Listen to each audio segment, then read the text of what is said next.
السلام علیکم ناظرین، زه واجد الله تاسو ګورئ زما فیسبوک او یوټیوب چینل. امید لرم چې خبرې او ژوند به مو ښه تېرېږي. ناظرین کرام، حامد میر صاحب د مولانا فضل الرحمن صاحب په حوالې سره ډېر غټ انکشاف کړی دی. هغوی ویل دی چې په مولانا فضل الرحمن صاحب باندې یو د ملګري ملک د طرف نه پریشر اچولی شي چې هغه د حکومت سره ملګرتیا وکړي او د حکومت سره ملګرتیا کړي، پوره هغوی ته ووټ واچوي. نو دا خبره که چېرته حقیقت وي نو په دې دا ډېر زیات الارمینګ ده او ډېره زیاته خطرناک خبره ده. د دې سره سره که زه تاسو ته دا ووایم، پاکستان تحریک انصاف تقریبا نیم میچ چې کومه دی پاکستان تحریک انصاف ګټلی دی او دا نیم چې کومه دی هغې ته پاتې دی. که چېرته پاکستان تحریک انصاف په خپلو اعصابو باندې کنټرول وساتي نو یقینا پاکستان تحریک انصاف به دا میچ ډېر په اسانه باندې وګټي. خو بیا چې کومه گیم دی دا روان دی او دا چې کومه دی لا تر اوسه پورې ختم شوی نه دی. خو د دې نه مخکې زه تاسو ته دا وایم چې وزیر دفاع خواجه آصف صاحب په آخرکار هغې هم یو سټیټمنټ ورکړی دی. هغوی ویل دی چې زموږ سره نمبر گیم چې کومه دی دا پوره شوی نه دی. د دې د وجې نه زموږ سره چې دا کومه اجلاس دی دا موږ ملتوي کړی دی. مولانا فضل الرحمن صاحب ویلی دي چې تاسو موږ ته په کومه شیز باندې وایي چې موږ تاسو سره متفق شو، یعنې کومه عیني ترمیم کې نو د هغې کومه مسوده چې کومه ده په هغې خو تاسو زموږ سره زباني خبرې کوئ، خو تاسو هغه موږ ته مخامخ راوړئ چې موږ ووینو چې په دې کې دننه څه دي. نو خو دلته اهم خبره دا ده چې دا مسوده به د عمران خان صاحب یا د شهباز شریف صاحب یا د بل یو پاکستاني سیاستدان مخې ته څرنګې راوړي. یعنې یقینا دا خو کلیم کوي شهباز شریف صاحب چې هغه دې کې څه کوي، هغه د آیین کې تبدیلي کوي. خو یقینا دا ټولو خلکو ته پته ده چې شهباز شریف صاحب په دې کې تبدیلي نشي کولی. څرنګه تاسو ته ما په تېر شوي ویډیو کې ویلي چې هغې ته به دا علم هم نه وي چې په دې مسوده کې څه دي. خو مولانا فضل الرحمن صاحب ته دا ځکه نشي ښودلی کېدی چې په دې کې کومه چې تبدیلي کول دي هغه ډېر زیات خطرناک دي او خطرناک دا رنګې دي چې دا صرف او صرف د قاضي فاضل صاحب د ایکسټنشن په حوالې سره په دې کې ترمیم نه کېږي او نه د ججانو د یو های کورټ نه بل های کورټ ته تللي د جج د رولینګ په حوالې سره هم نه کېږي، بلکې په دې کې د یو اهم شخصیت دپاره چې کومه دی په هغې کې د 3 کالونه د عمر د هغې زیاتۍ د 15 کالو دپاره او دا ډېر زیات پاورفل او طاقتور شخصیت دی. نو که دا چې کومه په دې کې د ترمیم کېږي، که دا چېرته مخې ته راله نو دا به ډېر زیاته حیرانکن خبر وي د ټولو خلکو لپاره. او دا خبرې چې کومه دي مولانا فضل الرحمن صاحب په دې باندې تقریبا هغه په دې باندې مطمئن شوی هم دی او هغه په دې باندې راضي شوی هم دی. او دا خبرې دي چې په میډیا باندې تر اوسه پورې نه دي راغله او نه په میډیا باندې دا خبرې راځي. خو چې کله دا خبره 100% پوره شي او په دې باندې یقین وشي چې دا بل به 100% 100% چې کومه دا بل به پاس کېږي نو د هغې نه بعده کېدی شي چې دا مسوده مخې ته راشي. اوس درته وایم چې که دا مسوده مخې ته را هم شي نو د دې صرف او صرف یو مقصد دی چې په هغه یو خاص مخصوص دغه ټرایل دی چې هغه ټرایل دی کمپلیټ کړي او دغه ټرایل لپاره دا هر څه چې کومه دي دا روان دي.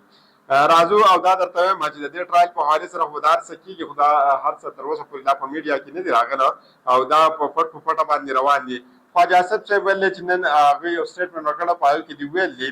چې زموږ سره چې کومه نمبر و هغه زموږ سره پوره نه و، د هغې د وجې نه دا اجلاس چې کومه دا ملتوي شوی دی. مجوز عیني ترمیم په حوالې سره قومي اسمبلی او سنټ او د وفاقي کابینې کومه اجلاس چې و یعنې هغه نن د ګل د ورځې پورې ملتوي کړی دی او وفاقي کابینې اجلاس نن راغوښتلی دی. دا به تقریبا 12 بجې شروع کېږي او دا اجلاس دی تر ننه پورې چې کومه دا دیو ملتوي کړی و. د دې حوالې سره خواجه آصف صاحب نه یو سوال وشو او خواجه آصف صاحب ته صحافیانو وویلې چې آیا ستاسو سره نمبرز پوره دي؟ نو هغې ویل چې نمبر زموږ سره پوره نه و ځکه موږ دا اجلاس چې کومه دی دا ملتوي کړی دی. د هغې نه بعد بیا د صحافیانو د خواجه آصف صاحب نه تپوس وکړم چې کېدای شي سبا به ستاسو سره نمبر پوره وي که نه به وي. نو هغې ویلې چې دا به سبا پته لګي. یقینا خواجه آصف صاحب ته هم دلته یقین نه و چې د هغې سره دا نمبر پوره دي او که نه دي پوره. د دې نه مخکې ته یو بله خبره کومه چې هغه به ډېره زیاته د خندا هم وي او تاسو به حیران هم شئ او یو لطیفه هم ده چې دا د ستاسو مخې ته ږدمه چې زموږ کومه وزیر قانون دی اعظم نظیر تارړ صاحب نن په اسمبلی په فلور باندې هغې څه ویلي دي؟ هغې ویلي دي چې کومه مسوده او کومه آیین کې ترمیم کېږي نو هغه مسوده او آیین او ترمیم ما ولیدو. یعنې هغه ډېر زیات خوشحاله چې هغه مسوده هغې ولله. دلته نه تاسو د دې خبرې نه اندازه ولګوئ چې دا آیین دا مسوده او دا ترمیم دا په کوم ځای کې جوړ کړی شوی و چې زموږ وزیر قانون چې کوم دی هغه ته تر اوسه پورې د دې علم نه وو، نو تر دې نه تاسو اندازه کولی شئ. د دې نه علاوه یو بل خبردار دی صادق سنجراني صاحب، تاسو پیژنئ هم چې دا چیرمن سینټ هم وو او هغه د مقتدرات ډېر نږدې دي د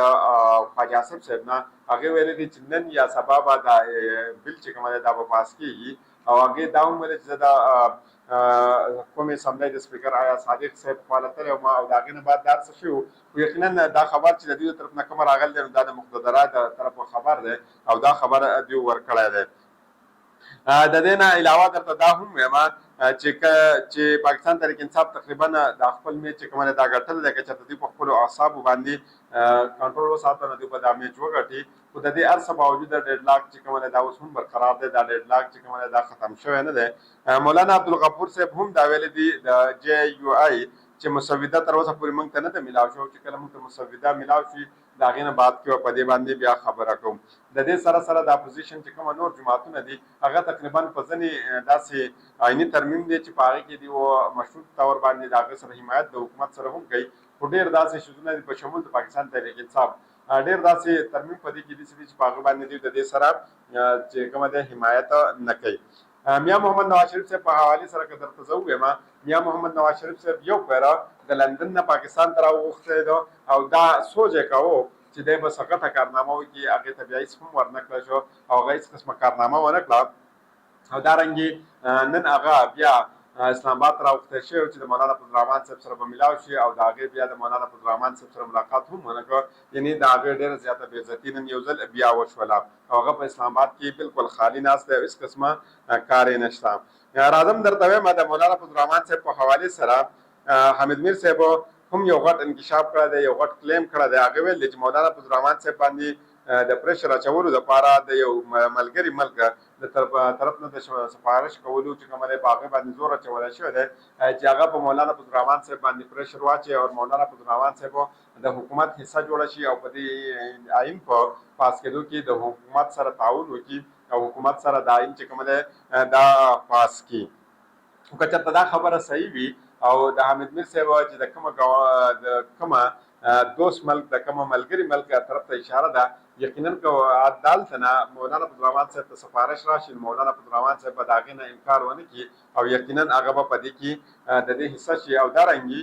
د پاکستان چې کومه الکترونیک میډیا دا ټولو دا خبر چلاوه چې مولانا فضل الرحمن صاحب چې کومه دی دا تقریبا چې کومه دی منل شوی دی او هغه خبره منل ده. د دې نه بعد موږ دا توقع هم کولی شي چې په پاکستان کې د چین د طرز حکومت په طرز باندې پاکستان کې حکومت راتلی شي یا د روس په طرز حکومت په طرز باندې حکومت پاکستان کې راتلی شي یا د سعودي عرب په طرز باندې په پاکستان کې حکومت یو نوی نظام راتلی شي. خو په دې ټوټل هر څه کې صرف او صرف یو طرف ته کوشش کیږي او هغه کوشش دا لګیا دی چې په څه نه څه طریقه باندې د عمران خان صاحب ټرایل وشي او ملیټري ټرایل وشي او په ملیټري ټرایل کې عمران خان صاحب ته داسې سزا ورکړل شي چې داسې سزا په تاریخ کې چاته نه وي ورکړل شوی او د عمران خان صاحب د دې ملک نه چې کومه د خاتمه وکړي او عمران خان صاحب په څه نه څه طریقې سره ختم کړي.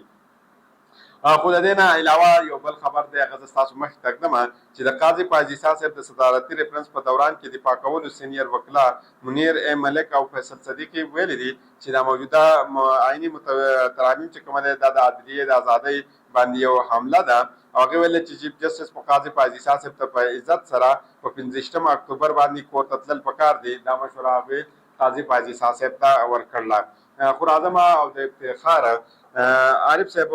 په دې دا کومه چې د هغې نظم لیکلی دی په دې باندې د خپل ویډیو اختتام کوم، کوشش کوم دا چې دا زه په اردو کې وایم نو تاسو که په پوهېږئ ځان لی پښتو کې تاسو خپل ځان ته ټرانسلیټ کړئ. وایي بکر جائیں گے ہم کیا جب تماشا ختم ہوگا، بکر جائیں گے ہم کیا جب تماشا ختم ہوگا، میرے معبود آخر کب تماشا ختم ہوگا، چراغ ہجرا درویش کی بچتی ہوئی لو ہوا سے کہی گئی ہے اب تماشا ختم ہوگا، کہانی میں نئے کردار شامل ہو گئے ہیں، کہانی میں نئے کردار شامل ہو گئے ہیں، نہیں معلوم اب کس ڈب تماشا ختم ہوگا، کہانی آپ الجھی ہے کہ الجھائی گئی ہے، کہانی آپ الجھی ہے یا یہ کہانی الجھائی گئی ہے، یہ عقیدہ تب کھلے گا جب تماشا ختم ہوگا، زمین جب عدل سے بھر جائے گی نوری اعلیٰ نور، بنامی مسلک و مذہب تماشا ختم ہوگا، یہ سب کٹ پتلیاں رقصا رہے گی رات کی رات، یہ سب کٹ پتلیاں رقصا رہے گی رات کی رات، سحر سے پہلے پہلے تماشا ختم ہوگا۔ تماشا کرنے والوں کو خبر دی جا چکی ہے کہ پردہ کب گرے گا، کب تماشا ختم ہوگا۔ دل نامطمئن ایسا بھی کیا مایوس رہنا، جو خلق اٹھی تو سب کا تب تماشا ختم ہوگا۔ یعنی یقینا شباز شریف صاحب ته هم ودا اندازه شوي چې د هغه سره به څه کېږي په راتلونکي وخت کې. د بلې ویډیو پورې ماته اجازت راکړئ. الله پامان.